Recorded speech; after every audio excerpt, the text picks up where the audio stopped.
Hello everybody, Grizzly Pig here, welcome to today's episode. In our last episode we talked about my 3000 chests, and I really didn't think that in the comments it would be picked out like this about the sword and the shield, whether it works or not, but it was. So in today's episode we are going to answer the question, does sword and shield work on chests? We're going to do some testing. I think you're going to be extremely interested in some of the results here.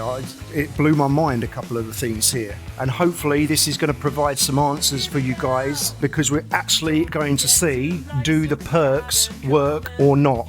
So I've been looking at perks and some other different things we can use to test in real time whether they still persist while we are looting a chest. So specifically what we want to know is, when you loot a chest, are you sheathing your weapons or is it just an animation? Furthermore, when you sheathe your weapons, your sword or your shield, do you lose the perks that are associated with them? So let's get straight into it. So where I'm testing today is out in one of the chest places. So we actually have a mob and a chest right here to test. That's really good because we actually have a combat situation right there next to a chest. Absolutely amazing. This is going to help us a whole bunch. So what things did I consider? Well, the first thing that I thought would be really cool to try out is this little perk here, Mortal Energy. And now I actually went out and brought two items with it, Mortal Energy on the shield and on the sword. When you kill an enemy, you get plus 17 stamina, and I was trying to basically do a keenly jagged on an enemy and then swap over to the sword, and then when the mob die, get the stamina from it. Sadly, it doesn't work.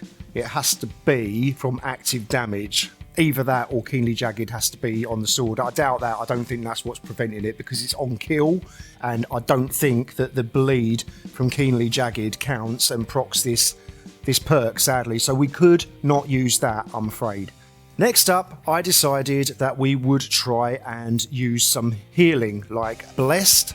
So on a life staff here, what the idea was is that I was going to throw down a beacon and then swap over to the flail. I have this one here that has Blessed on it, and then while beacon was active, I would sheathe the weapon and unsheathe it again and see if it made a effect. And actually, Blessed does not work on the beacon if it's on the flail. When you put the beacon down with the staff and then you change to the flail with a Blessed on, at any point from there to the healing end product, the Blessed just does not work. So that was not a way of testing, sadly. That would have been amazing if so. The last thing I thought to test was going to be some damage reduction from the shield. And you can see that I've got this shield here, and it has specifically slash shield ward, and I take 15% less slash damage. I've also got enchanted ward on there as well, but it doesn't matter. It's not going to muddy the figures, because at the end of the day,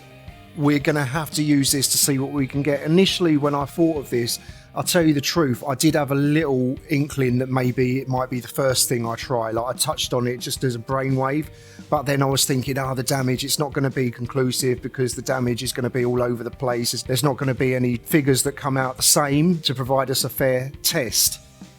So one thing I want to clear up first of all is weapon masteries and weapon perk procs. So here I've got a spear, and you can see it has keenly empowered on it. Gain 10% empower for 5 seconds on critical hit. Do we lose that when we sheath our weapon or change our weapon? Secondly, you can see here my sword and shield abilities. We have leadership. It's an empower that you gain just for having your sword and shield out. So 10% from leadership passive right there above the stamina bar. You can see that. Now when I change weapon, I lose it. When I sheath, I also lose it as well. I think we all knew that, but there, just for clarification, there we go. Now what we're going to try and do is now go for the keen empower, and we're going to see that in a second above our stamina bar when we proc it with a crit. So let's give it a go. So we got it there, and then we're going to sheath. And you can see we lose that, okay? So we're back to the sword leadership right there. I will reset the mob and try it just once more for you to see. I'm going to try and get behind him to guarantee the crit this time. And then I'm going to change a bit quicker. Oh, we got the crit. I wasn't quick enough there. And you saw it drop off again. So you lose perk buffs when you change your weapon, but that's still not enough for me. Obviously, that is not an actual perk dropping off. It is just an effect from a perk. So that's where we come back to the sword and shield. What we're going to find here is very, very interesting. You're going to see some very consistent numbers when this starts attacking me. While we're getting hit by this mob, and I'm running a shield that doesn't have anything really interesting with it. You see I'm changing weapons and the damage is still pretty much the same. Okay, 496, 523.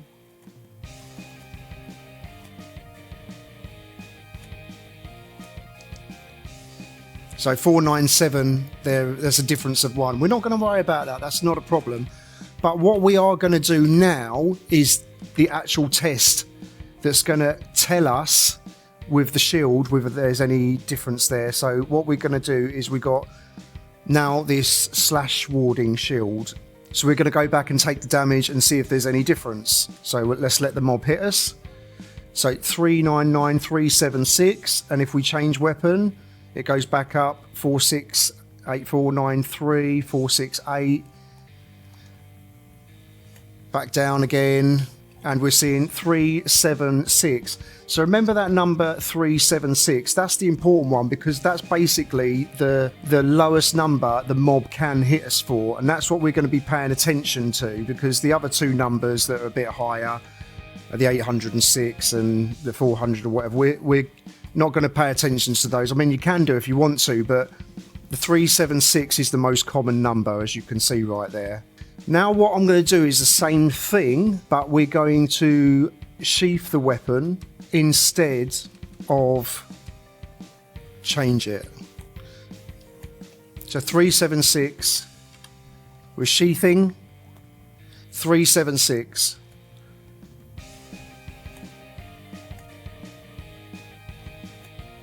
You see, the reason we're using that 376 is because that's the bottom number. We cannot get that confused with another number. 376. Okay. Get the weapon out again. 376, change weapon. It's going up. It's gone up. What that just showed us is that sheathing your weapon does not remove the perks from your shield.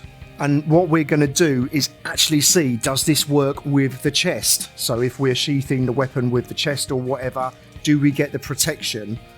So now you can see we're going to get hit again. 376. Oh, I can't do that one. Right, apologies there. So yeah, I can take this one. So you can see we're going to get hit for 376 non-crit.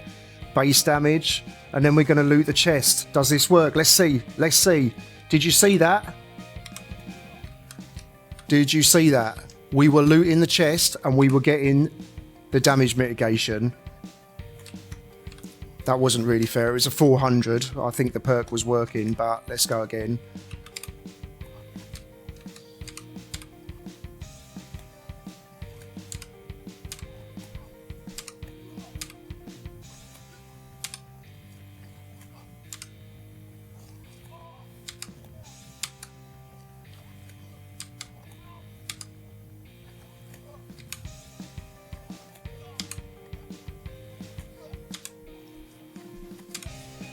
So there we go. You can see right there we're getting hit for 376 400 with the shield on. So looting the chest right there just goes to show us that the shield perk was active. So guys, I just realised that on my gloves there I had slash conditioning, and that was changing the figures. It's giving me the buff for that to make it 376 damage. So I've taken those off and replaced them, and now we should be seeing more consistently a bottom end of number that's higher than 376, I'm sure, but not much higher, I wouldn't imagine. And we're also going to go back to using a shield first of all that doesn't have any defensive qualities on it. So let's just try this as a baseline first, and we're going up to the mob. We're going to let it hit us and see what happens.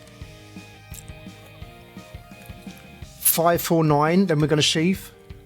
549. So that's the same.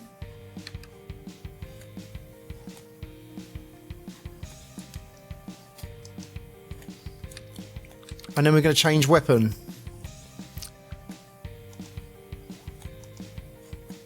Yep, it's the same. Okay, let's just reset. And then we're going to do the other shield. So now we have that selected. Let's go up and do the chest.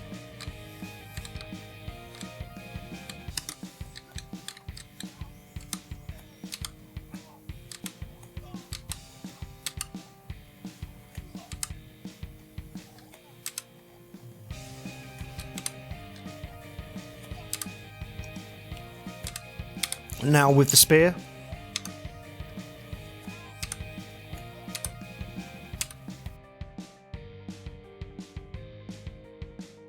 Sword again.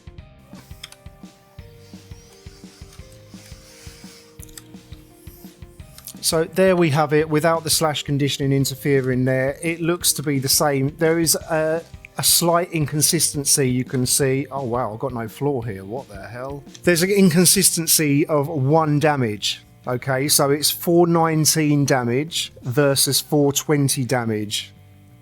Okay, between being sheathed and unsheathed. I don't know what that is about there. If anyone can shed any light on that for me, that'd be amazing. But there, it seems to work all the same other than that, because that's such a small difference. So, in conclusion, I'm gonna say that you do get the luck from the shield. Now, with the sword, however, that remains to be seen, because the perk from the shield is working there, and we've tested that, we can see that, but that doesn't necessarily mean, for a few reasons, that the sword perk is going to work. Now, we do know that when we go into the spear, however, it overrides the perks on the shield, but we still keep our weight load, so it's a bit complicated. In conclusion, all I'm prepared to say at this stage is that from here out, I am going to be using a sword and shield when I do my chest runs, and here's why. From what I've seen, it is extremely likely that the perk on the shield works. I don't want to put a percentage on it, but I'm just going to say that I believe it does work based on that testing